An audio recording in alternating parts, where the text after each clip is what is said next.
welcome to another edition of Cool Cars, Interesting People. Today, Father Kevin, the beloved priest over at All Saints Parish.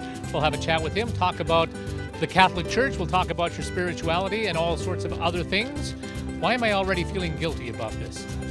I'm a Catholic. I guess it just goes hand in hand. But today we have from Lethbridge Toyota a 2016 Prius. Let's bring in Tim Schiffer to talk about this baby.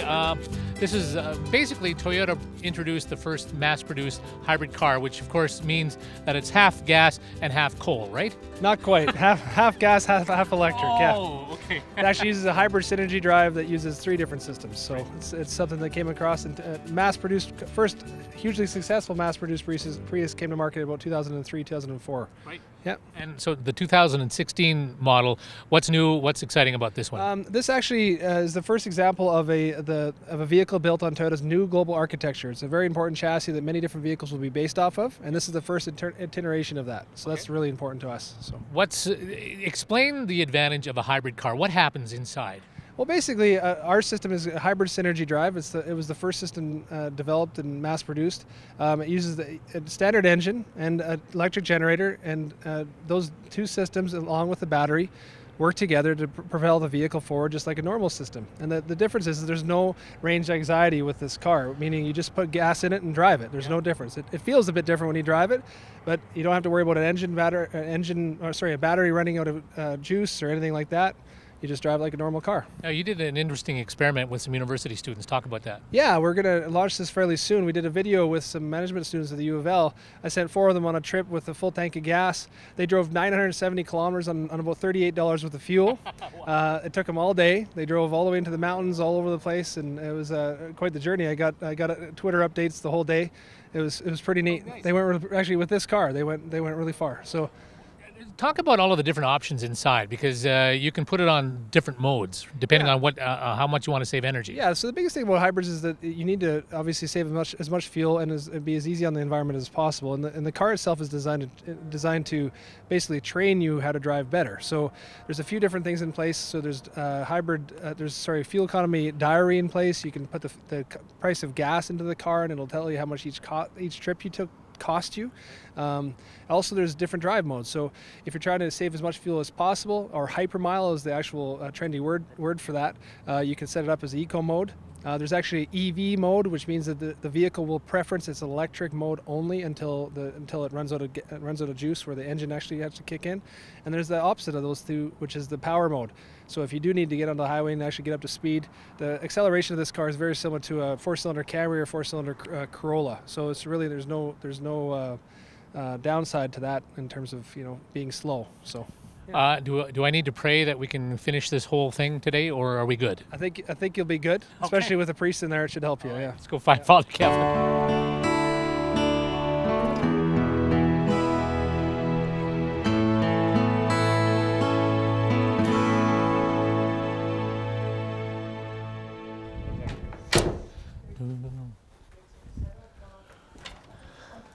Father Kevin. Mark, good to see you. Dominus Vobiscum. No, I'm not going there. Come on, that's all my Latin that I know. Yeah, well, you know what? I don't want anybody to know that I know Latin. Come into the Prius. A Prius? Come in this side. A Prius for a priest. So you're not going to let me drive it? Yeah, I don't know if I can trust you. Have you no faith? I have not. We'll find out. We'll find out. All right.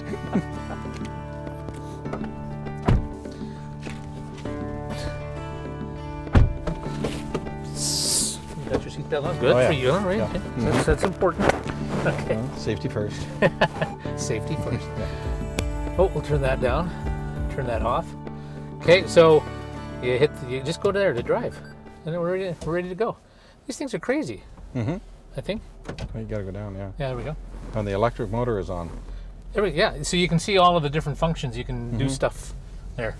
Oh, we can't go very far because your battery is half dead. But it's half alive. Come on, where's your optimism? My optimism, we left it back at the church. We're in a car now that's totally different. Totally different. Have faith in God. Have faith, all right. Man-made things, my faith is not in. So if Jesus were alive today, what kind of a car would he be driving, do you think? Would it be a Prius guy? I don't know whether he'd be a Prius guy or not, but he'd probably be at least going for the most economical and the most environmentally friendly. And he'd probably go for a used car. He wouldn't want to get a brand new one. That'd be kind of showing off, wouldn't it? Probably. Or more specifically, he would just continue to walk and take public transportation, which would be even a better idea. Yeah. So you're born in Saskatchewan. Yes, I am. Saskatchewan boy, and how long have you been a priest? Been a priest for 17 years. 17 years. Yeah. So what made you say this is the route I got to go? Well, the joke is you can only say no to God for so long, and then eventually he wins. I never heard that one. I grew up as a kid in Saskatchewan. Our family went to church, that kind of thing. My grandmother, she used to pray that my brother and I would become priests when we grew up, and Grandma passed away in 66, and after that it was kind of like you didn't hear that. Right. And then you go through high school, and all of a sudden it's like, there's the world and all that other stuff, and so you start looking at that, and so I went to university. I got a degree in business, and in business, really? Wow. Yeah, I took I have a degree in marketing and personnel. Took a double major back in the years when you still could do that, and then went out and worked in the business world, and the whole time, church was very important, because church was where family was. Right. It's like I'd be in church Sunday morning, and you knew mom and dad were in church Sunday morning, right? Right. And the thing is, there was a sense of connectedness there. Right. And so you just keep going, and then when I was 34 years old, it was sort of like a couple things came to a head, and I was doing a lot of stuff, volunteer stuff for the church, and the thing is, this is the entertainment. Discernment is something that you're supposed to. It takes conversation, all that kind of things. I also believe it takes copious amounts of rum. Because my brother Michael and I are sitting there drinking copious amounts of rum, and my brother turns to me and says, "Kevin, you're doing so much for the church. Why don't you just sign up and go to work for them?" Wow. And of course, then the jokes come out and the laughter and all that kind of stuff, right? And that was on a Saturday night. Monday morning, and during our meetings that weekend, I knew Bishop Paul O'Byrne was going to be on holiday starting Monday for 2 weeks. So, and I was leaving the following Friday for 6 weeks in Mexico. And so Monday, I dropped off a letter to Bishop Paul saying, "Bishop Paul, I think maybe sort of I should check into this. I don't know whether this is what I'm called to." And for some reason, he didn't go on holidays. And Thursday, he phones me and says, "Great idea, Kevin. When would you like to start?" At which point in time, the copious amount of rum had worn off, and I'm going, "Oh my God, what have I done?" And so I wound up going down to Mexico with my buddies, and was a real pain in the butt for them. The Mexicans? No, for my buddies, because I'm not having fun, because I'm really caught up in, oh my God, what have I done? And Sunday morning, 6 o'clock, I'm sitting down on the beach. They decided to do an intervention, and it's like, "Kevin, what is wrong with you? What's going on?" And so I told them what I had done, and you got to realize you got 2 Catholics in the group who don't go to church, and the other 3 are not Catholic, right? And they're all going, "Well, it's about time." Oh, really? And I'm going like, okay, wait a minute, what did you guys see that I didn't see? So they knew that you should become a priest. They were very supportive, and wow. It was like, and then of course the best part was the Baptist in the group was the one who knew where the Catholic Church was. And off we went to Mass on Sunday morning the Baptist? With the Baptist. Wow. All of us, and it was kind of cool. We were there, and as they put it, let's give praise and thanks to God that I finally smartened up. So, when you said, "Oh my God, what have I done?" Does that mean that you spoke to Bishop O'Byrne saying, "I'm going to become a priest"? Is that no? I spoke to him saying I would like to go and study for it. Okay. And all of a sudden, it's sort of like, it's kind of like going on a date with a really, really good-looking girl, and never happened, but okay. Right, you ask her out on a date, and she says yes, and then the night of it, you're going, "I'm going to blow this. Like, how can I mess this up?" Yeah. And so it was kind of like that, and then it was off to the seminary, and It amazes me that you were in your 30s though when this happened. Is that kind of unusual?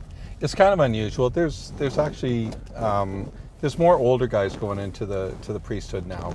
We still have lots of young guys straight out of high school, but it's common that older guys do it. You've got some life experience. You've looked at things differently. Yeah. The other advantage that the older guy kind of has is you know what you're giving up. Very much so. Yeah. You know, and the thing is, part of the priesthood is giving things up. Yeah. Hold that thought. We're gonna arise into heaven here at the water tower.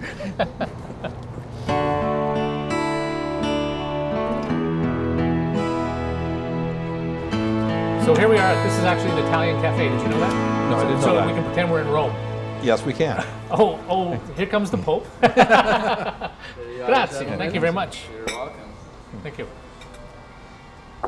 One of these? One of those? There's any wine in this or no? Absolutely not. Little Frangelico. All right, let's continue with the story. So you, where were we? You were in Mexico, and you sort of got the feeling, and everyone supported you, that it was time to get into the priesthood. Yeah. And then where did you go from here? From there it was it would finish my contract. At the time, I was the general manager of the Banff International Hotel. What? So, yeah. Wow. And so I had to finish out my contract. My contract ran until the end of December, so I had to finish my contract in the hotel. In January, I went to the seminary in Edmonton and began my studies. So, and how long does it take before you become like that's a 4 or 5 year? Well, it kind of depends on my brother David, who is also a priest. David went into the seminary right from high school.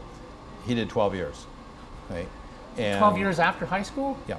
Oh my God. He's a slow learner. Jesus, what was the line? It's my brother. I can say, it's family, Yeah. I spent 3.5 years in the seminary, and then I spent a year at Foothills Hospital as a chaplain.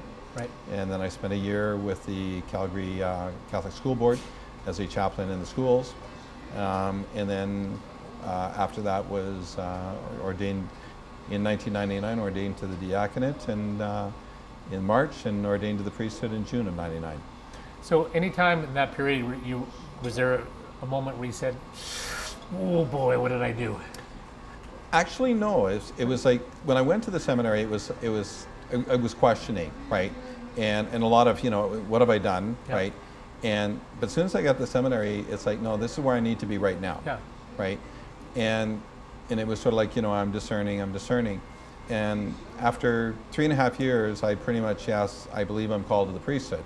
Right. The downside of it is the seminary vocation team and the bishop had now moved to the point where they didn't think I was, and all of a sudden it was a case of, well, Kevin, you don't exactly fit the image of the priesthood. God only knows what that image is. Yeah, but, exactly. Yeah. What was it that you weren't doing that they didn't like? It wasn't so much what I was doing. It's just kind of how I present. One, you're an extrovert in a field of priests that is mostly made up of introverts. Oh. And then the other part of it is, I wear black jeans, I wear cowboy boots, I'm a farm boy, and deal with it. You were way too cool. or something, yes. So it was hard. It was hard because they're looking at a certain image, and that was not the image I presented. The downside was everybody else is going, when are you going to ordain them?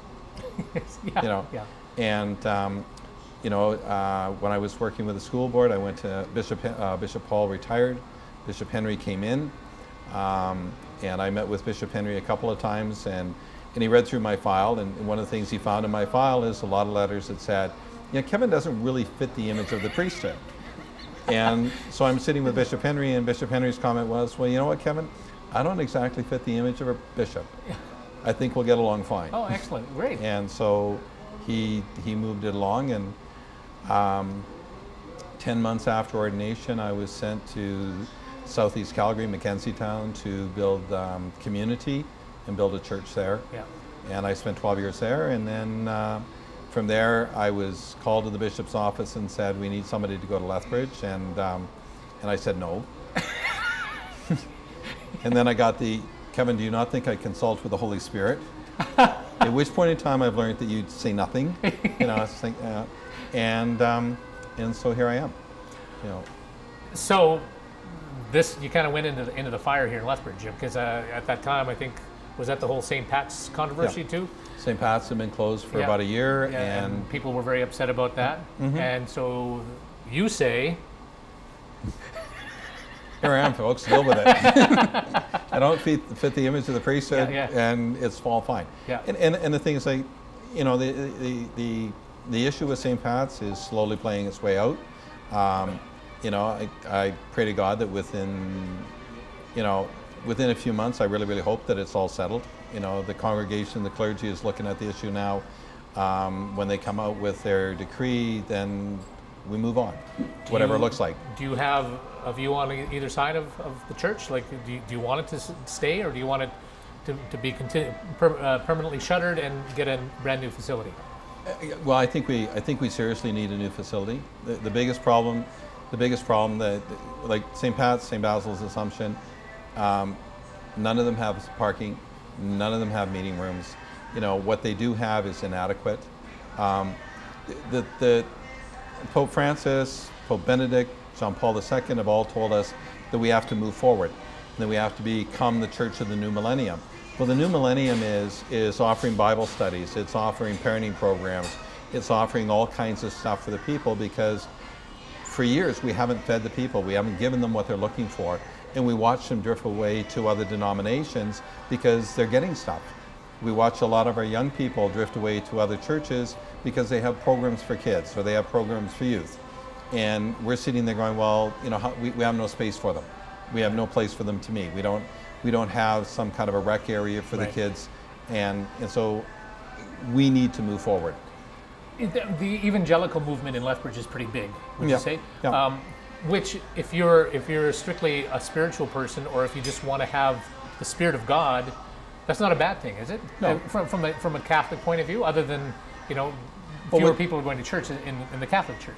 Well, yes and no. It's like one of the studies I just read last month was saying that as Catholics, we still have the highest retention from cradle to death, right, really? of all denominations. Really? Okay. And so it's a good sign. The Catholic Church in Canada, Reg Bibby's new book points out the fact that the Catholic Church in Canada is growing. Right. But part of it is we need to meet the needs of the people. And going to church on Sunday is not meeting their needs. Right. People are searching, they're hungry, they want more than. And so how do we provide it? How do we give it to them? How do we provide them with the programs that they want? And when your facilities are not designed for that, you know, like St. Pat's is a beautiful church, Assumption's a beautiful church, St. Basil's a beautiful church. They were designed for one purpose: celebrating the Mass on Sunday. Yeah, that's it. And that's it. And the thing is, and then you make do, and you add this on, and you kind of reconfigure that. But at the end of the day, you know, like St. Pat's, it was built when people walked to church. The only reason people walk to church anymore is because they have to park 6 blocks away. You know, we had Faith Sentner's funeral at Southminster United, right? And I was joking with people who had to walk 12 blocks to get to the church because there's no parking. Yeah. You know, and the thing is like, okay, well, we need parking at our church. St. Basil's, the 7:30 Mass on Sunday morning, there'll be 200 people in the church and 140 vehicles to get there. You know, and what do you do? It's like we have no parking. Yeah. And when we don't have the parking, then we disrupt the entire neighborhood. Right. And you start offending your neighbors. You're parking in their driveway, you're parking in front of their house, and they want to park in front of their house. So where's our Christian charity? And suddenly there's another crucifixion going on. Yes, and I don't want it to be me. That's right. Yes.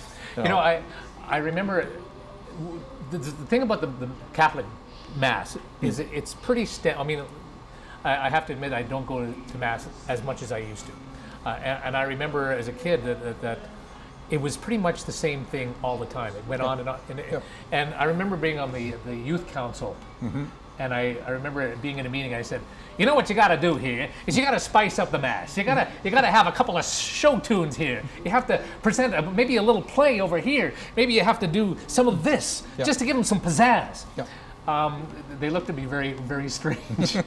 Well, and the thing is, I went through that. You know, the thing is, like, I'm 59 years old. I went through the youth movement, and where it was like the folk music and the charismatic movement and all that kind of stuff, right? But the thing that always struck me is like, even in Calgary, we had one of our churches there, St. Michael's, very charismatic, you know, very, very with the kids and that kind of stuff, right?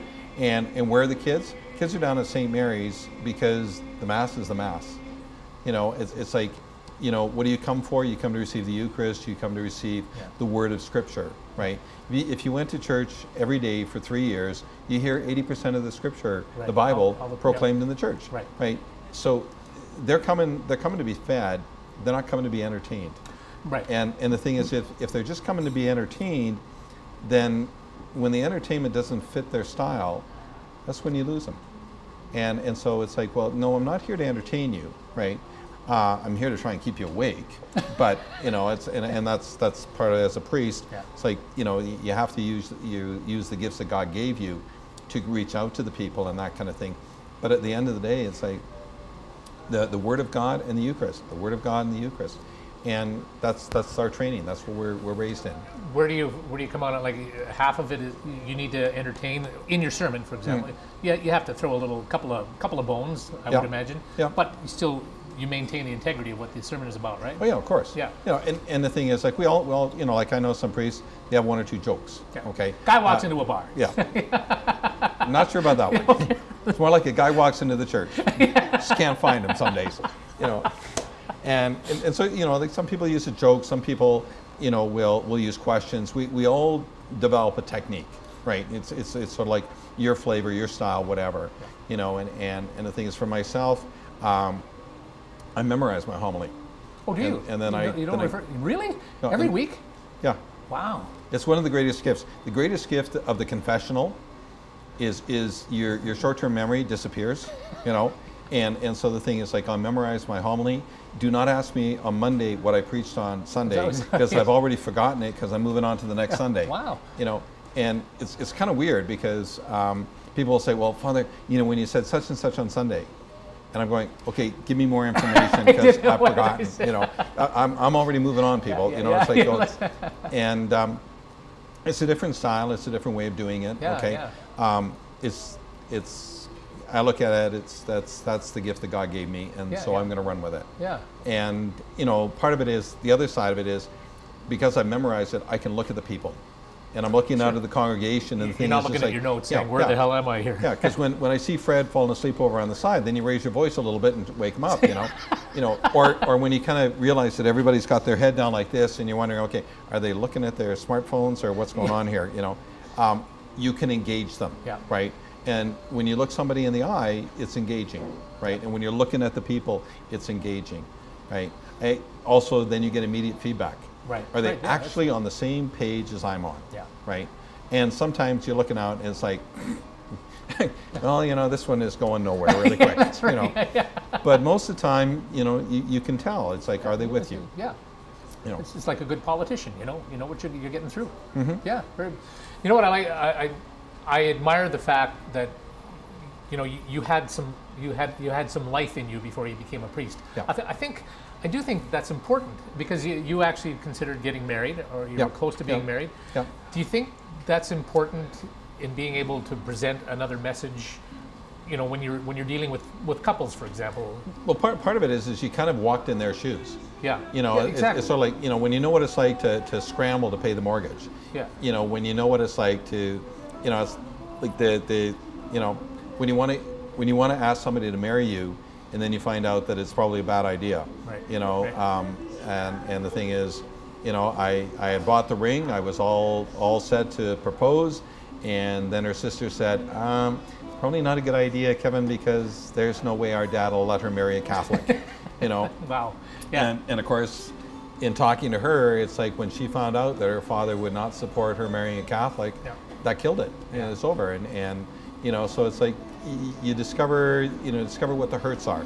Yeah. You discover what the pain of the people is, and that kind of part of it is important, right? Yeah, it's like you kind of, it's like walking that mile in somebody else's shoes. Absolutely. You know. And the thing is, you know, when you're relating to the kids, you know, the other part of it is story.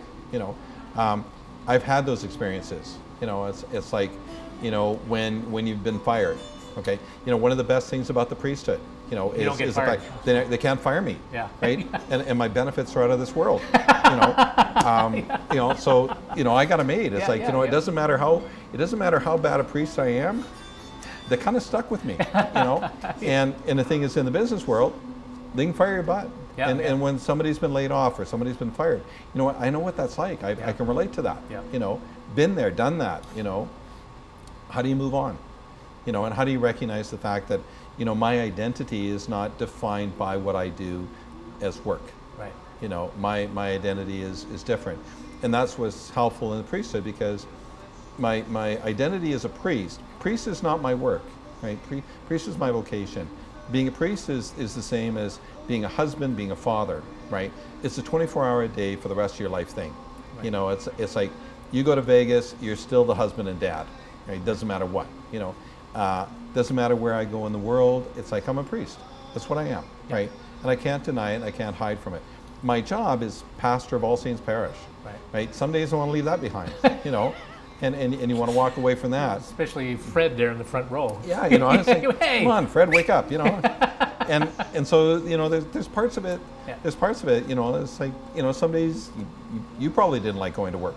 Yeah, you know, yeah, sure. And it's okay, well, you know what, I got to put the bread on the table, I got a job to do, right? Yeah. The difference is, you want to change jobs, well, you know what, you can. Yeah. For me, it's not so easy. Right. Yeah. You know, for me, it's like basically, you do what you're told, you go where you're sent, you bloom where you're planted. Yeah. You know, you do what the bishop calls you to do because he's the boss. Right. You know. Do you ever foresee in your lifetime where the Catholic Church would say, you know what, it is time for a priest to be able to marry again? Do you think that's at all in the discussion? Do you think it should happen, or it's not? Yeah, that's a whole bunch of different questions. Yeah, yeah. Like we have in this diocese, we have a number of married priests, right? And the thing is, we have married priests within the Ukrainian Catholic Church. Right. We have married priests within the Roman, the Latin rite of the Church. They're mostly from the Anglican ordinate coming over to the Catholic Church. So we have the married clergy. It's a bit of a struggle because in the Catholic Church, our understanding of the priesthood is somewhat different. Like as a priest, I'm entitled to one 24-hour time period off a week. The rest of it belongs to the people of God, right? Okay. And so the thing is, it's like, you know, when they call you at 9 o'clock at night, you're on. Right. When they call you at 2 o'clock in the morning, you're on, right? Because this is what you gave your life to. Right. You know, will you accept celibacy for the good of the kingdom, right? Yes, Bishop, I do. At the moment, you're not really thinking, but you say yes anyway. Yeah, yeah. You know, and then you find out what that's like. You know, you know, when you're a dad, when do you stop being a dad? You never do. You're a husband. When do you stop being a husband? You don't. You know, it's part of your life forever, right? Same with my priesthood. So when I look at, you know, before we could have a married clergy, we're going to seriously have to change how we look at the priesthood, right? And the thing is, like, no, father's off at 5. That would not fly in the Catholic Church, right? The other part of it is, you know, and this would be the saddest part for most of our parishioners, is the fact that they have to start tithing.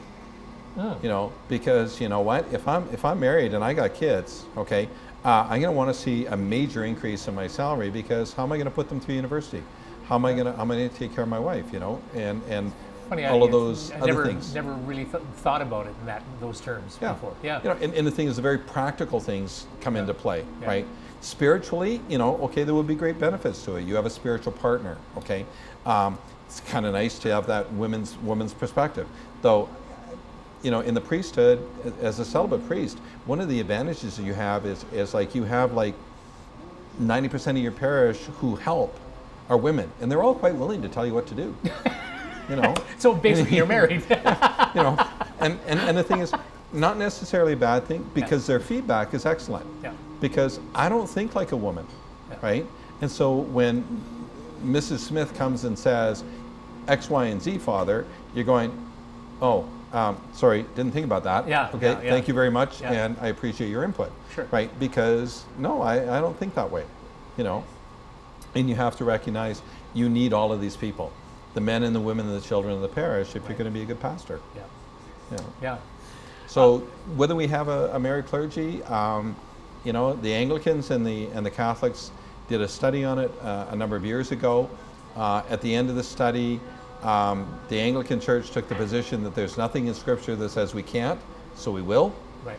And the Catholic Church took the position there's nothing in the Scriptures that say we can, therefore we won't. Right? All the same study, two different conclusions. Right? So I don't know. Did you, changing subject a little bit, and it was more of a serious matter, did you ever see the movie Spotlight, the deals with the sexual abuse of priests of kids? Mm-hmm. So that's a dark spot in the Catholic Church, would you say? Yep. Where do you come out on that? Was punishment enough or to just? I mean, basically they just said, let's just shut up and that it'll all go away. Well, no, that's what we did for years. Yeah, we just said exactly. we just shut up. But now you know it's really come to the front. So take us. I guess the saddest part about it is you have people in the know who should have made the hard decisions and didn't. Right. And the thing is, the other part of it is the reality is you have a lot of people. It's like, okay, you're highly educated, you have a doctorate in theology and all that kind of stuff, but you don't know the basics. Right. Okay. The disease is a disease, and it's not something that is just, okay, well, I'll move you over here and it'll go away. If you pray harder, it'll go away. It's not that kind of thing. And so the reality is the light should have been shone on a long time ago, right? It's a black eye on the church, but it's a black eye on our whole society, because you know, as we look at the church and we say, yes, look at this, it's also, we all need to take a look around and recognize that this is something that happens in our society. And the one thing the church has done, and we're behind again, you know, the rest of society is moving forward, where you have, you know, if you want to work with the kids soccer team, or you want to work with the kids hockey team, you get a police check, and you sign a model code of conduct, and you do all of these things. And the church is finally catching up on that and saying, you know what? If you're going to work with the kids, you need a police check, right? If you're going to work with the kids, you got to sign this model code of conduct, and you got to do some work, right? Because we have to be just as proactive as everybody else does, you know. And because a lot of times, you know, even in the residential schools, okay, which is another black eye, which is the same kind of problem, right? Only it's more years back, right? The same kind of issues. But it wasn't necessarily always the priest. Right. No. It was teachers. It was the custodian. It was the supervisor. It was, you know, and it's a disease in our society that the light has to be shone on everywhere. And all of us are called to be above reproach and to live above reproach. And part of that is sort of like recognizing there are some rules we have to live by. You know. Now, having said that, it's sort of like you don't want to take away all the relationship. You know, like sometimes we get afraid. You know, like you can't hug people, and you can't, you know, ruffle the hair of the kids and that kind of stuff, right? And it's like, you know what? No. We can still do all of that, but we have to be prudent. Right. We have to be seen to be above reproach, and there's some rules that we have to follow and that kind of stuff, right? And also the other side of it is we have to win back our trust. You know. Is that still forthcoming? Do you think it's going to take some time to get total trust? Yeah. I think there is. You know, I think a lot of people still trust the priest. I think a lot of people still have faith in their priests. Okay, but I think they're learning how to be more prudent, right, and be a little more wise, and also recognizing the fact, you know what, if you see something being done wrong, say something. Right. You know, like don't, you know, well, you know, no, Father would never do that. No, Father would never do that. It's like, you know what? If you think there's something wrong, then question it. Do something about it, you know. And, you know, we have to stand up and protect the vulnerable. Whether it's the little children, whether it's the aged, whoever it is. You know. We need to get to something really serious. Riders 2016. You're a Saskatchewan guy. What? I honestly don't know. It's like, you know, Jones took apart the team. It's like half the team's not coming back. I do recognize Dressler's gone. Dressler's gone. But you know what? We had 3 guys on the team eating up a whole chunk of the budget, and you know, you gotta love Weston. But you know, at the same time, you know, I recognize what he's doing. It's a business. At the end of the day, it's a business, and you know. Personally, I would have rather seen them get rid of Darian Durant, my sister will hate me for that one because she absolutely loves him. But but you know what? I worry about him. You know, it's like, you know, first game in last year and he's out. You know, it's like you start wondering, you know, when has the body had enough? Right? Yeah, sure. And you know, and the other side of it is, you know, there's some really good young quality quarterbacks out there, and you know, You'd like to bring them along. Yeah, bring them along. Yeah. Give them a chance. You know what? And you know, we'll see.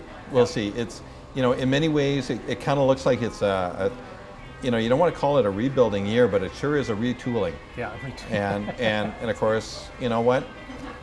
At the end of the day, it doesn't matter, because you know what? If as a Catholic, the Saskatchewan Roughriders taught me more about my faith than anything else. You know, because, you know, in the scriptures, St. Paul says it's faith, hope, and love, right? And that's what you have for the Roughriders. You have faith in them, you hope they're going to win, okay, and you love them anyway. And it's like, you know. Well, you went along a lot of years without a cup. Oh yeah. And then you got one, then you got another one. So. You know, there's maybe another one right down the road. Well, we should have had the one in Calgary. Yeah. You know, it's like, yeah, you know, it's like. I had a good friend who was at the game with his son, and they missed the field goal. This is the one we're talking about, right? Yeah. Missed the field goal, flag in the play. You too don't many men on you it. don't drink the beer until after the game is over. It's like, you know what? Everybody knows. You know. Like, you know, you drink your buddy's 12 beer and then you take the extra one, you know. So you went from from rum to beer then, did you? Is that what you did? No. I went from rum to scotch. Oh, did you? So, aside from the Riders, when you look at the world we're in right now, how optimistic are you? How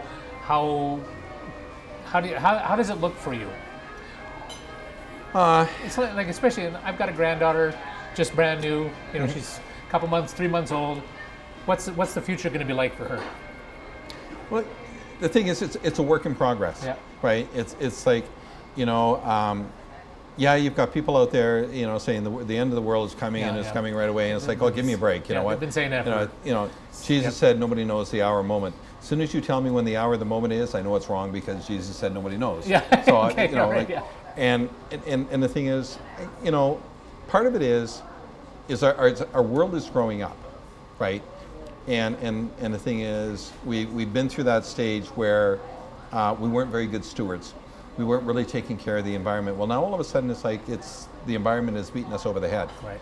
And telling us that, you know, we need to smarten up, right? Though at the same time, it's sort of like, you know, we have to recognize as human beings, we don't have the biggest control here. Right. You know, it's like the forest fire up at Fort McMurray. Yeah. Okay, how much carbon did that put in the air? Right. You know, and the thing is, how much pollution went into the air over that one, right? And the thing is, there's 40 fires burning in Alberta. It's like, you know, how much of that is like, what do we have to do to compensate for that, right? And the thing is, yeah, we got a lot of work to do, right? At the same time, it's sort of like, we need to look after each other. And we're still not doing that. You know, 10,000 kids will die of starvation today in the world. Okay, there are kids here in our city that go to school every day. They're hungry. You know, we have breakfast programs, we have lunch programs, because kids are hungry and they're starving. Right. We have kids who graduate from school and they graduate without hope.